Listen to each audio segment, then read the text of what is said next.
Hello అండి, నేను Ashwini. Welcome to my channel. ఈరోజు రెసిపీ పెసరగారెలు చేసి చూపించబోతున్నానండి. పెసలు ఒక 5 నుంచి 6 గంటల పాటు నానబెట్టుకొని మిక్సీ పట్టుకుంటున్నాను.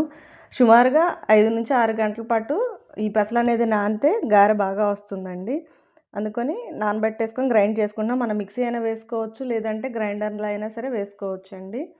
వీటిలోకి ఏంటంటే అన్నీ కలిపి మిక్సీ పట్టేసుకుంటున్నాను నేను. అందుకోసం ఒక 2 పచ్చిమిరపకాయలు తీసుకొని ముక్కలుగా చేసేసి వేసుకుంటున్నాను. అలాగే ఒక రెమ్మ కరివేపాకు వేసుకుంటున్నాను.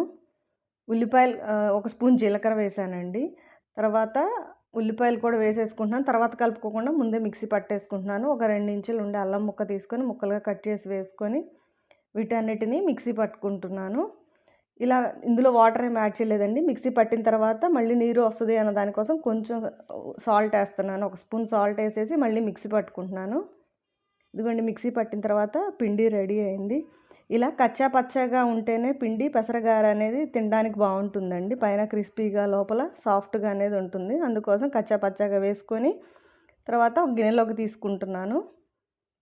తర్వాత స్టవ్ మీద ఆయిల్ పెట్టేసి హీట్ అయిన తర్వాత చేతులు తడి చేసుకొని బాల్లాగా చేసుకొని మనం వడలకి ఎలా అయితే ఒత్తుకుంటామో 2 చేతుల మధ్య ఒత్తుకొని ఒకసారి ఫ్లాట్గా చేసుకొని నూనెలో వేసుకోవాలండి. అలా వేసుకుంటే పెసరగార అనేది బాగా వస్తుంది. ఇదిగోండి, వీడియోలో చూపించినట్టు ఇలాగా వడకి ఎలా అయితే ఒత్తుతామో అలా ఒకసారి ఒత్తేసుకొని మళ్ళీ కొంచెం ఫ్లాట్గా చేసుకుంటే ఎడ్జీలు పగిలిపోకుండా నీట్గా వస్తుంది. అందుకోసం అలా చేశాను. తర్వాత మీడియం ఫ్లేమ్లో పెట్టుకొని ఇవి మంచి బ్రౌన్ కలర్ వచ్చేంత వరకు వేయించుకోవాలి.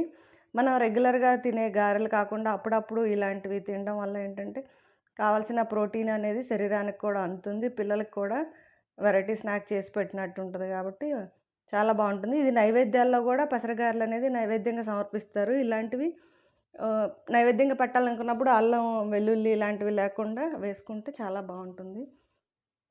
ఒకసారి ట్రై చేసి చూడండి.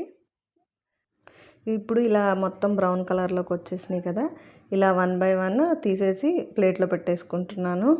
ఇవేంటంటే బాగా వేగాలండి. మంచి కలర్ వచ్చేంత వరకు వేయించుకుంటేనే పైకి క్రిస్పీగా లోపల సాఫ్ట్గా అనేది ఉంటుంది.